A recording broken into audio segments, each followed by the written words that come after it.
Emma Hawthorne came home early that Tuesday afternoon. The meeting she had scheduled with a major client had been canceled at the last minute, leaving her with an unexpected stretch of free time. Normally, she would have gone back to the office and filled it with more work, but something inside her felt strangely tired. So instead, she drove home. The Hawthorne estate stood quietly at the end of a long private road, surrounded by carefully trimmed gardens and tall oak trees. From the outside, the mansion looked magnificent. 12,000 square feet of marble floors, towering ceilings, and perfect architecture. But inside, the place often felt hollow. Emma stepped to the front door and closed it softly behind her. That was when she heard it. Laughter. Her son's laughter. She froze. The sound was unmistakable, bright, loud, and free. The kind of laughter that filled a room and spilled into the hallway. Emma hadn't heard Lucas laugh like that in 3 years. Not since the day his father died. Her heart began beating faster as she followed the sound to the quiet house. The laughter came from down the hallway, from a room she had not opened in years, her husband's study. Emma approached slowly, the memories tightening around her chest. The door was slightly open. She leaned toward the gap and looked inside. What she saw stopped her breath. Lucas was sitting at his father's old desk, leaning forward with bright, curious eyes. Standing beside the whiteboard was the estate's quiet gardener, Daniel Carter. And Daniel was teaching. Not simple homework help. Not casual conversation. He was explaining complex mathematical ideas, drawing a spiral across a whiteboard, and describing how the pattern appeared in nature. Seashells, sunflowers, hurricanes, even galaxies. Lucas listened with complete focus, his face alive with excitement. Emma's mind struggled to understand the scene. Who was this man? And how had her silent, withdrawn son become this engaged, curious child? 6 months earlier, Daniel Carter had arrived at the Hawthorne estate with nothing but a worn duffel bag and his 7-year-old son, Ethan. The hiring manager barely looked at his resume. It was thin, odd jobs, landscaping work, maintenance positions. No college degree, no academic achievements. But the mansion needed a groundskeeper, and Daniel needed a place where nobody asked questions. He got the job that same afternoon. The position came with a small cottage on the far edge of property. It wasn't large, but it was enough for a father and son trying to disappear from the world. Daniel preferred it that way. He kept to himself, trimmed hedges, pulled weeds, mowed lawns, repaired garden fences. Quiet work that required no conversation. For him, invisibility was safety. Emma Hawthorne rarely noticed him. At 35, she was the CEO of Hawthorne Tech, a rapidly growing company that developed educational software used in schools across the country. She spent most of her days in meetings on flights or inside her office making decisions worth millions of dollars. The mansion was simply where she slept. Her son Lucas lived there too. Lucas was 9 years old, and the house felt even larger around him. 3 years earlier, a police officer had knocked on the Hawthorne door with devastating news. Lucas's father had died in a car accident. After the funeral, everything changed. Emma buried herself in work. Lucas buried himself in silence. He stopped smiling, stopped talking much at school, stopped believing he was capable of anything. His teachers assumed he was struggling academically. They pushed him harder, placing him in advanced math classes meant to challenge him. Instead, the numbers on the page blurred together. Homework became torture. Every failed test confirmed what Lucas already believed. He was stupid. Daniel noticed Lucas during his first few weeks on the property. The boy often sat alone on the stone steps behind the mansion, staring at homework with a frustrated expression.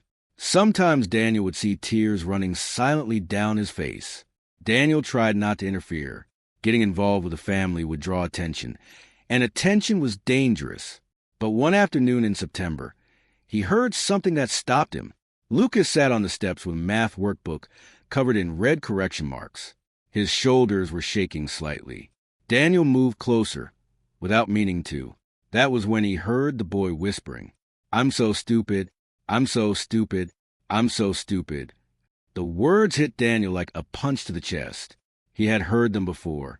Years earlier, his own son Ethan had whispered the same sentence. Ethan had dyslexia. School had been a nightmare for him. letters shifting on the page, teachers calling him lazy, classmates teasing him for reading slowly. Before Daniel understood how to help, Ethan had started believing he was broken. Daniel could not watch that happen again. He glanced at Lucas's workbook and immediately saw the problem. The material wasn't impossible. It was simply being taught in a way that made no sense for the way Lucas's mind worked. Without thinking further, Daniel sat beside the boy and picked up a handful of small stones from the garden path. "Can I show you something?" he asked quietly. Lucas looked uncertain, but nodded. Daniel placed the pebbles between them and began explaining fractions using the stones as visual pieces. Within minutes, Lucas's confusion faded. 10 minutes later, his eyes widened in shock. "I get it," he whispered. He looked up at Daniel, as if the man had just performed a magic trick. "For the first time, I actually get it." A small smile appeared on Lucas's face. It was the first smile Daniel had ever seen from him.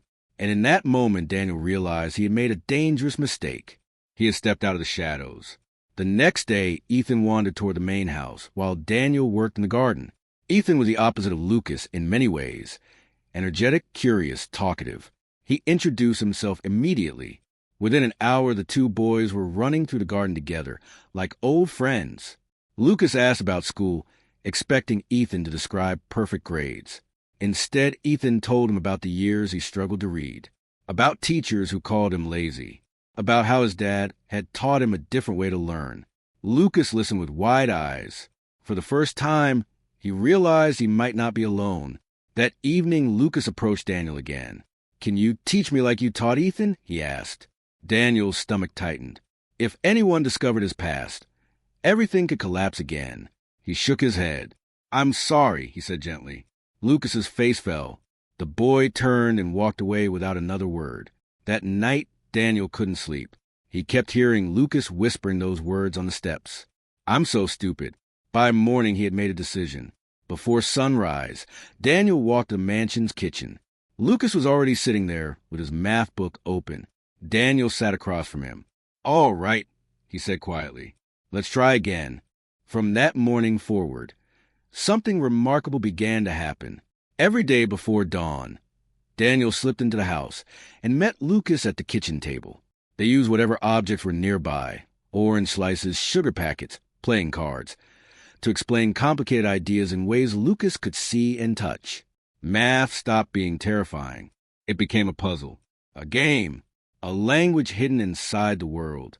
Lucas absorbed everything eagerly, and slowly, the quiet revolution began. For weeks, the lessons continued in secret.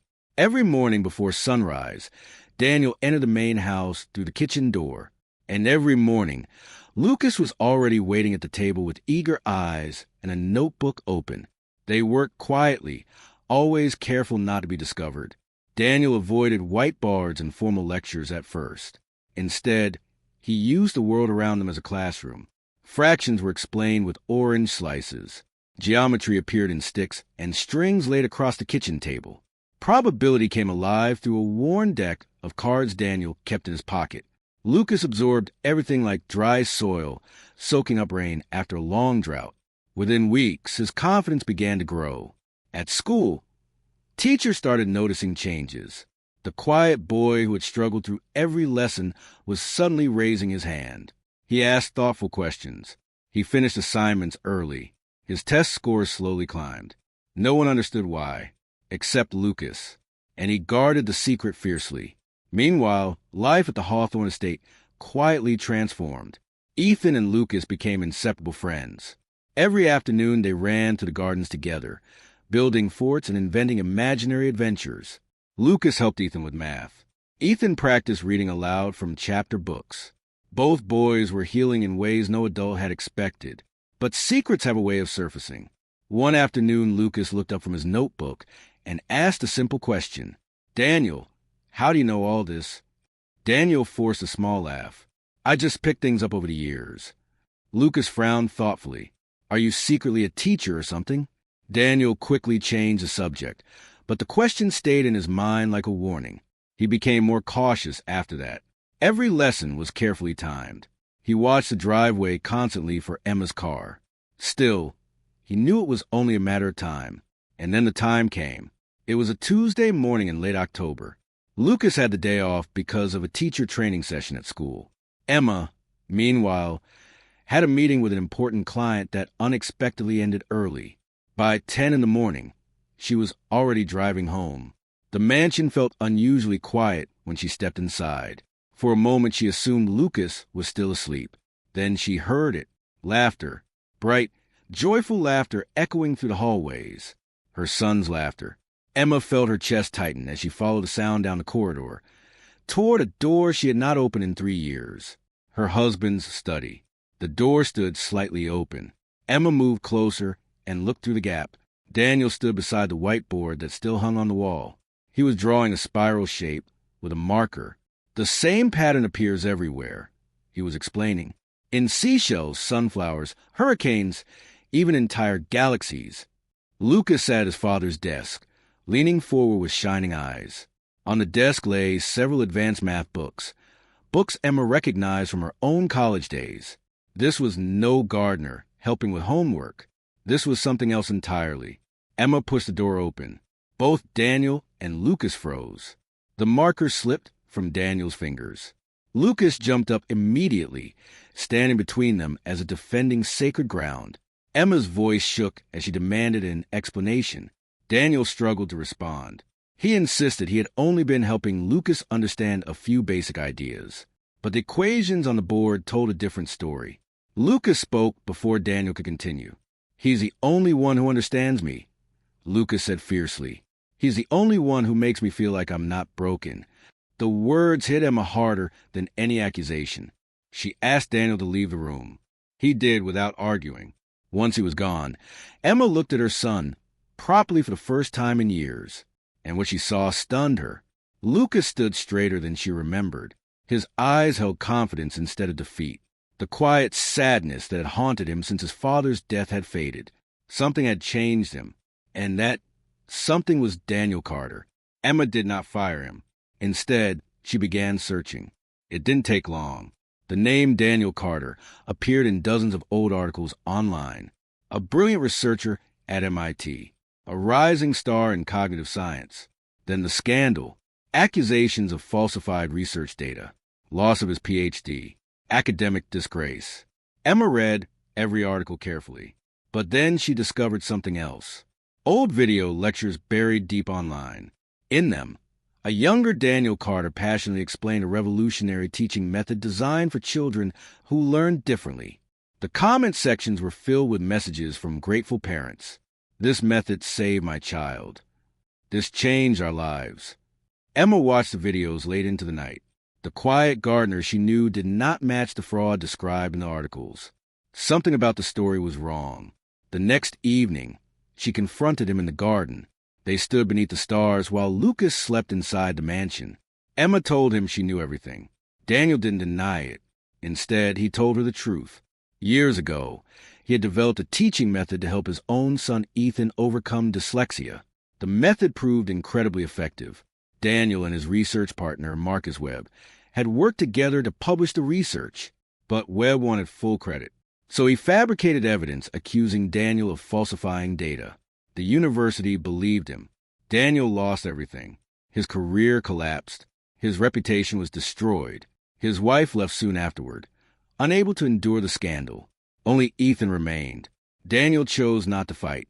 A public legal battle might have taken years, and Ethan's mother could have used the chaos to take custody. So Daniel disappeared instead. He became invisible. Emma listened in silence. When he finished, Daniel simply said, "You don't have to believe me. Just leave my son out of it." Then he walked away. 3 days later, the disaster Daniel feared arrived. Marcus Webb was visiting Hawthorne Tech to finalize a contract. His educational method, now called the Webb Method, was being integrated into Emma's software platform. During the meeting, Webb noticed a photograph on Emma's desk. Lucas smiling in the garden. In the background stood a man holding a rake.